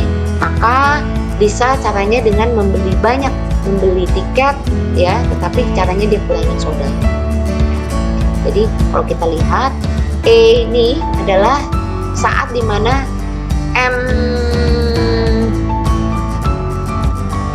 MUM dibagi PM-nya lebih tinggi daripada MUS dibagi PS-nya ya. Sedangkan yang B ini adalah kondisi equals. Equals di mana tingkat kepuasannya akan sama dengan pendapatan 40, dia bisa nonton 4 kali, katakanlah gitu ya, bisa nonton 4 kali dan beli soda 6 kali dan menganggap bahwa inilah tingkat kepuasan yang setara. Atau dia ambil pilihan ke C ya. Marginal utility untuk si movie-nya dia naikin ya. Dia turunin ya, Oke. Oh, sorry. Kalau tadi yang A marginal utility untuk movie-nya lebih tinggi daripada marginal untuk soda, yang B marginal utility-nya dia kurangin ya. Tetapi di C ini kita bisa lihat marginal utility dari dua barang tersebut adalah sama. Maka disinilah keseimbangan itu tercapai. Nah, ini gambarnya. Figure 84 illustrated this prediction. Dia bilang, a fall in the price of a movie increases the quantity of movie demanded, a movement along the demand curve movie. Jadi dia bilang, turunnya harga tiket itu akan meningkatkan kuantiti permintaan beli tiket. Dia bilang, sehingga ya garisnya itu akan mengalami perubahan sepanjang, maka dia bilang movement along akan bukan bergeser tetapi akan bukan shifting. Kalau shifting itu dia geser, kalau movement along itu dia berubah tetapi masih di dalam garis anggaran yang sama ya, akan move maka demand-nya itu akan bergeser ya, yang tadinya titiknya hitam geser ke yang pink ya. Begitu juga decreases the demand for soda ya, sehingga dengan menurunnya permintaan soda, maka untuk soda sendiri akan terjadi pergeseran, baru dia bilang shifting ya, dari si kurva soda. Jadi demand-nya itu berubah. Kalau ini demand-nya nggak berubah. Jadi kalau gambar A ya, kasus di mana harga tiket itu turun ya, demand-nya nggak mengalami perubahan. ya, demandnya nggak mengalami perubahan, demandnya tetap sama, oke, tetapi kuantitinya saja dia kurangi. Beda dengan yang kedua. Yang kedua ini kondisinya demand adalah demandnya yang mengalami perubahan. Kenapa? Karena kuantitinya, ya, kuantiti barangnya dia berubah. Kalau tadi kan meskipun kuantiti barangnya berubah tapi demandnya nggak berubah, tetap sama. Tapi kalau ini enggak, yang kasus yang B, untuk si demand for sodanya, kuantiti barangnya berubah dan pada akhirnya demandnya juga berubah. Ya, dari kasus yang mana ini tadi? Kasus yang A ya.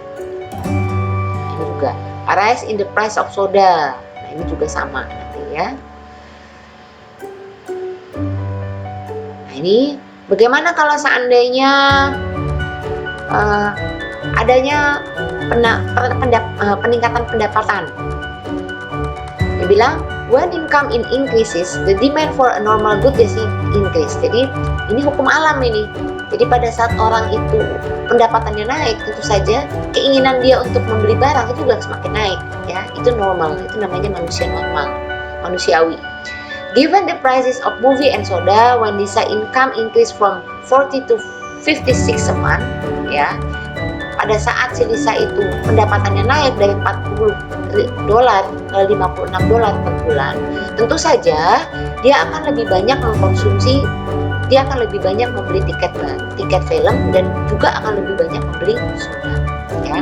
Nah, ini artinya dua barang tersebut, baik tiket film maupun soda, ini yang disebut dengan normal goods. Kenapa normal? Ya tadi, ya karena normal.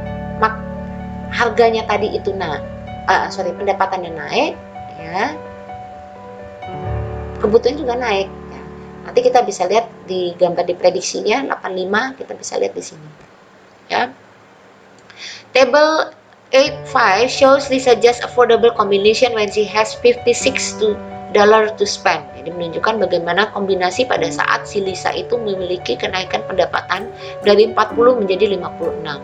Kalau dulu di 40, Lisa itu hanya mampu beli 6 tiket dengan 4 soda, maka dengan 56, dengan kenaikan pendapatan 56, ya, artinya di sini Lisa ini punya ekstra uang, punya uang lebih, ya, dengan kondisi kalau dia masih mempertahankan beli 6 tiket dengan 4 soda, dia masih punya kelebihan uang 16.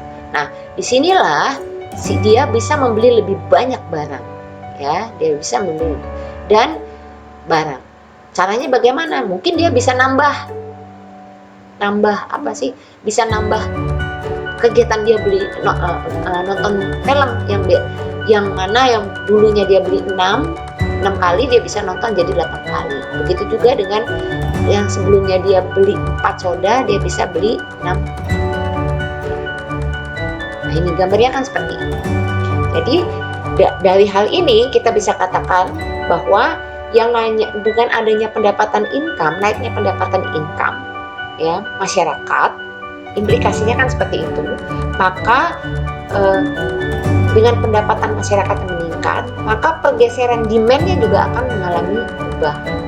Ya, jadi artinya ini menunjukkan bahwa implikasinya kalau di dalam industri biasanya analisisnya, contohnya misalnya tadi adalah Apple kan biasanya dia ngelihat kira-kira di Amerika ini pendapatan masyarakatnya lagi naik atau turun nih, ya. Kenapa? Kalau lagi naik berarti daya belinya naik, dan kalau daya beli naik itu artinya demand-nya juga akan naik, makanya akan bergeser ke kanan.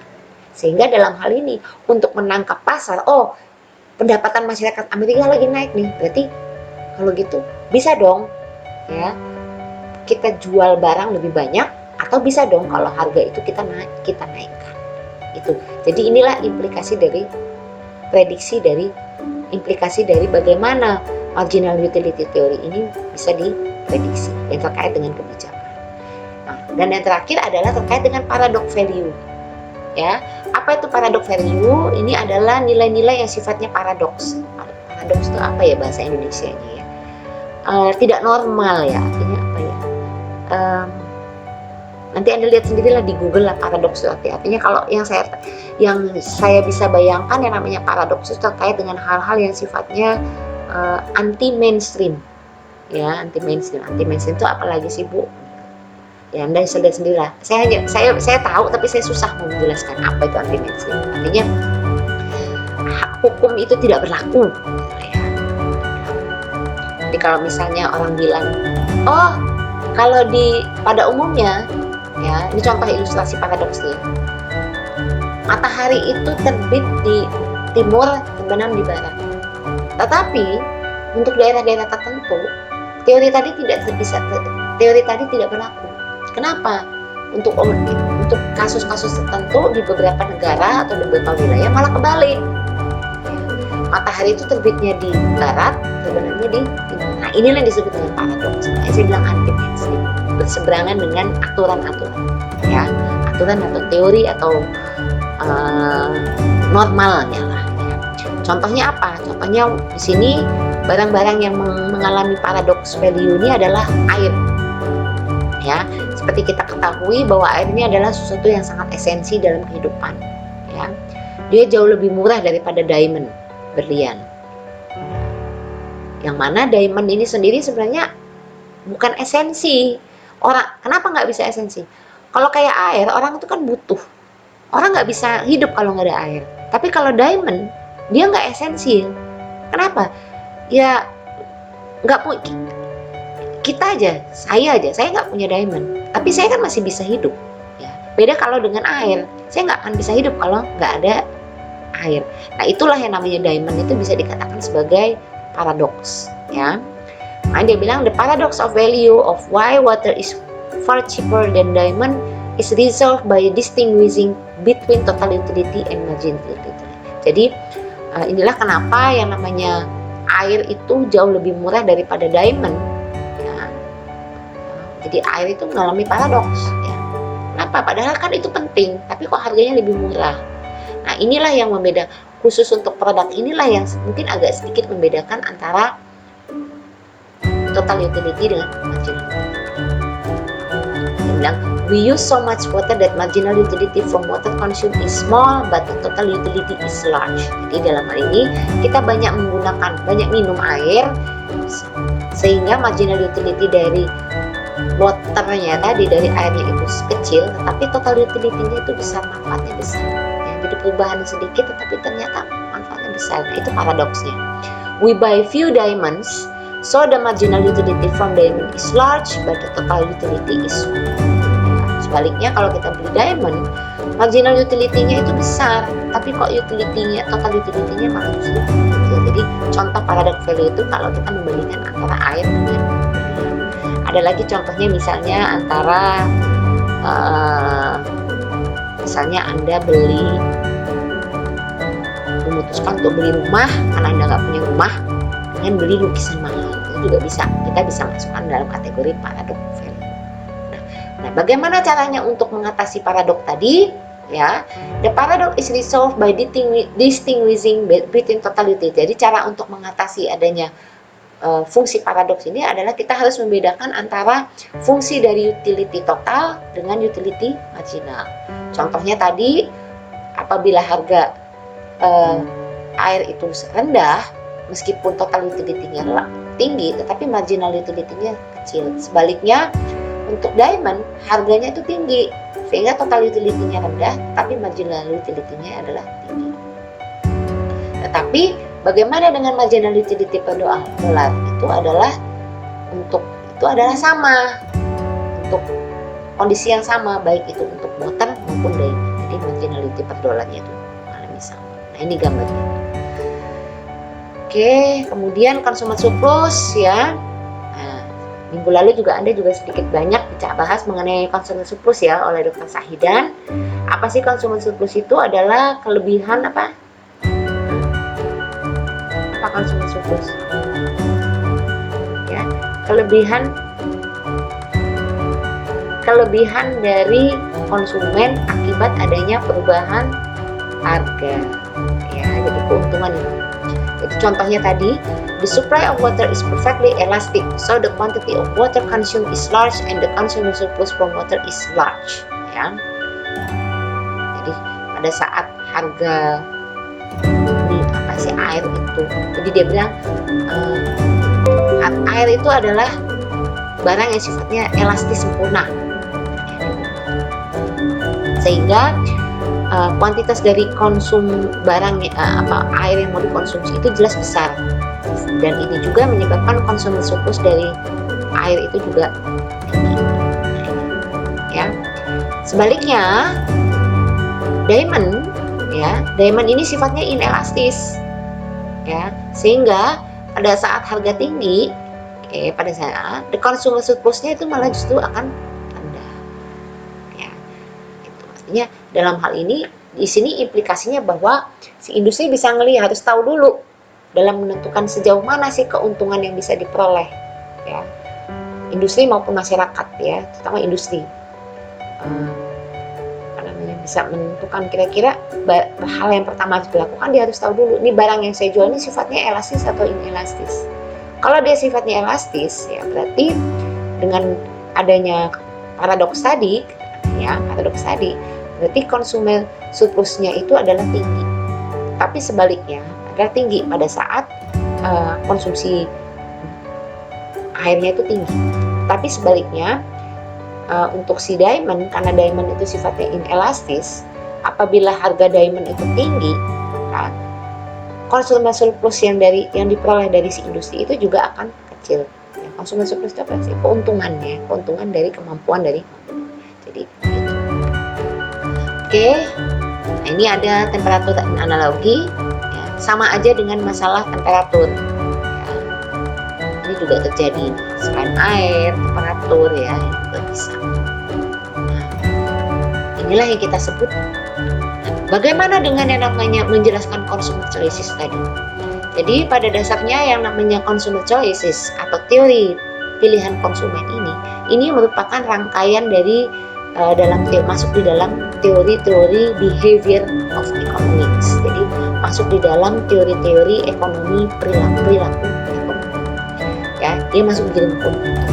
Apa sih behavior ekonomi itu? Adalah ilmu yang mempelajari, ya, bagaimana keterbatasan dari manusia, khususnya dari pemikiran manusia, untuk dapat mengimplementasikan keputusan rasionalnya dengan kalkulasinya terhadap perubahan behavior, perubahan perilaku. Nah, ini akan terkait, dan behavior ekonomi ini juga akan terkait dengan masalah keputusan. Ya, baik itu keputusan orang, baik itu keputusan orang atau pembeli dalam memutuskan membeli dengan berbagai macam konsekuensi, ya. Dengan berbagai macam konsekuensi,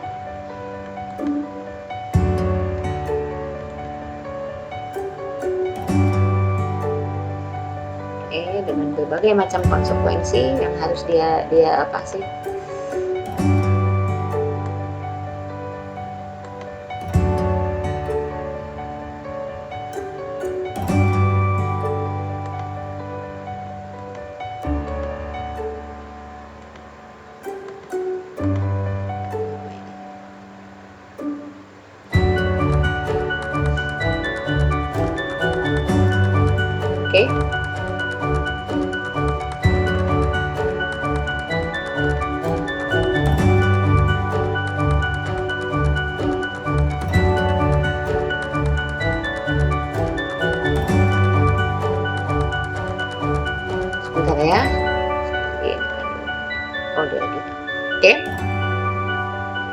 Dengan berbagai macam konsekuensi dalam hal pengambilan keputusan. Ini artinya teori consumer choices ini kan tadi saya jelaskan bahwa teori consumer choices terkait dengan teori-teori behavior, ya. Teori behavior itu adalah teori-teori terkait dengan perilaku manusia, perilaku sampai sejauh mana sih perilaku dari manusia, tingkah laku atau pola dari masyarakat, ya, terhadap keputusan sesuatu. Nah, ini. Dan di mana keputusan-keputusan dari masyarakat atau seseorang itu dia harus didasari oleh oh dia sudah tahu nih kalau ini konsekuensinya begini, kalau itu konsekuensinya begitu, kira-kira begitu ya. Nah, dalam hal ini ada 3 pilihan di dalam menjelaskan consumer choices. Biasanya didasarkan atas rasionalitas ya, didasarkan atau dengan kemampuan kekuatan, atau memilih didasarkan atas self interest. Self interest itu apa ya? Ada keinginan tertentu. Jadi inilah yang melandasi yang bisa jadi pemikiran atau yang bisa dijadikan dasar bagi industri atau katakanlah produsen dalam membuat suatu barang. Mereka harus memperhatikan 3 aspek.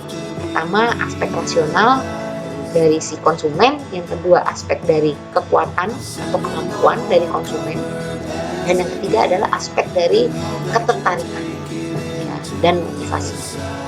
Nah, tadi bounded rationality adalah rasionalitas yang melandasi dari kemampuan manusia, dari otak manusia ya, otak manusia. Jadi manusia itu membuat satu keputusan berdasarkan hal-hal yang sifatnya rasional.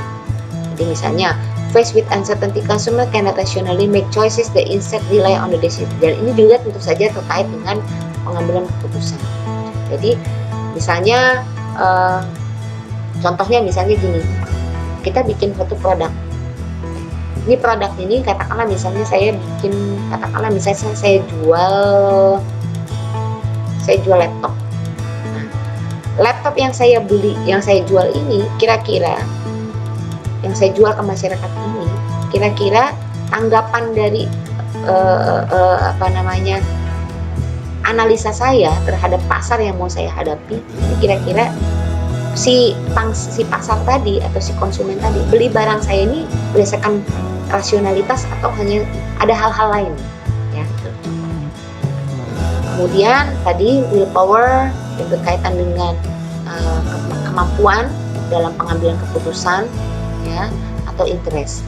Nah, singkat kata 3 hal inilah yang nanti akan membentuk kira-kira barang kita ini jenisnya, barang yang mau kita jual itu nanti cenderung seperti apa. Contoh jenis-jenisnya, contoh misalnya McD ya. McD ini masuk kategori produk yang rasional, willpower, atau self interest bagi masyarakat tertentu. Oh, kalau di Amerika mungkin sifatnya rasional. Kenapa? Karena makanan sehari-hari. Tapi kalau di Indonesia mungkin dia tidak rasional karena dianggap prestis. Berarti dia punya kemampuan willpower di sini ya. Atau misalnya gini, kopi. Sekarang kan lagi jamur nih ya, warung-warung kopi lagi jamur. Kalau dulu orang kopi itu mungkin orang beli kopi itu kan kopi yang dijual dengan, artinya yang dibuat di rumah dengan kopi yang dijual di warung kopi atau di kafe itu sebenarnya kan basically sama ya. Cuman kan tujuan orang beli itu beda. Kalau misalnya seandainya contohnya kopi jempol aja. Kopi jempol dijual untuk konsumen rumah dengan kopi jempol yang dijual untuk konsumsi kafe, itu pasti jelas beda. Kalau misalnya si produsen kopi jempol itu jualnya di rumah, berarti dia melihat barang yang dia jual itu dia sifatnya rasional karena dibeli memang berdasarkan rasionalnya si pembeli ya. Tapi akan berbeda dengan saat dia menjualnya ke kafe, dianggap mungkin self interest atau mungkin willpower ya, atau willpower. Karena kenapa? Ya tadi kopi yang sudah dibuat itu kan tujuannya udah beda. Orang minum di coffee shop, di coffee Starbucks lah, itu kan udah beda. Bukan karena mau minum kopinya, tapi karena mungkin ada dia nganggap dia punya kemampuan untuk beli di sana, ada gengsinya ya.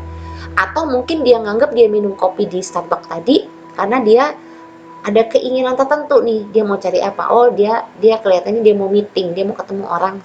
Jadi itu self interest. Jadi barang tadi bisa diperlakukan dengan 3 aspek.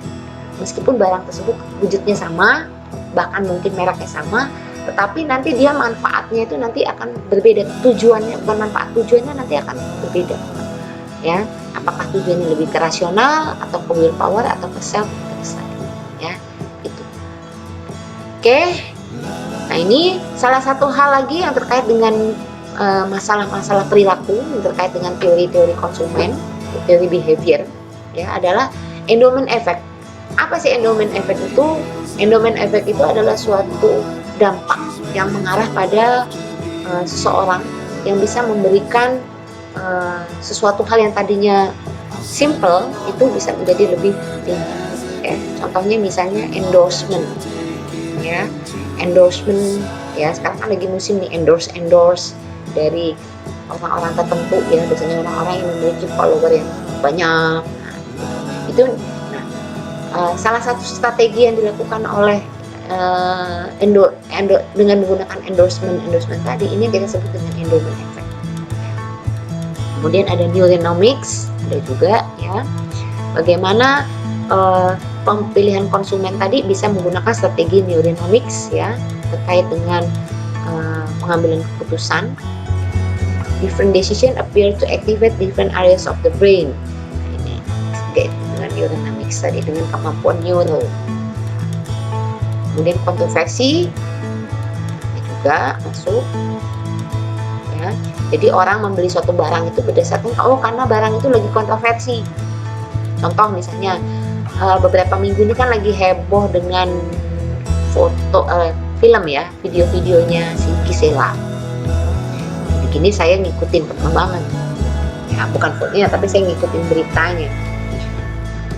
Orang itu di Twitter bahkan di IG itu orang rame ya, rame, bahkan di marketplace itu saya lihat di Shopee, kemudian di Tokopedia itu mulai marak jual baju yang dipakai si Gisela pada saat dia melakukan video itu. Jadi kalau nggak salah di video itu dia pakai baju tertentu ya, dan baju yang dia pakai itu sekarang lagi banyak dijual di marketplace, dan Anda jangan kaget yang beli itu banyak ya. Nah, kenapa? Karena di sini dia memainkan strategi kontroversi. Ada kontroversi, bukan memainkan, tapi ada kontroversinya di sini. Jadi orang berbondong-bondong ya.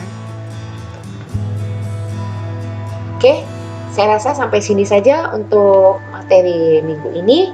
Jadi kesimpulannya, di dalam materi ini yang terkait dengan utility demand, ini banyak dipakai di industri. Ini adalah ilmu yang sangat filosofis sekali ya, yang aplikasinya banyak dilakukan di industri-industri pada umumnya terkait ilmu marketing terutama ya, dimana utility demand ini nanti kita bisa turunkan dalam bentuk teori-teori perilaku konsumen, behavior economics tadi ya, dan strategi-strategi yang terkait dengan utility perilaku tadi ini diambil dari teori utility demand, karena orang itu mengkonsumsi suatu barang itu didasarkan atas kemampuan mereka dalam anggarannya ya, dihadapkan dengan harganya, kemudian manfaatnya, tujuannya, dan tingkat kepuasan. Jadi mungkin itu saja dari saya buat Anda semua. Nanti untuk tanya jawab bisa kita lakukan di PNS ya.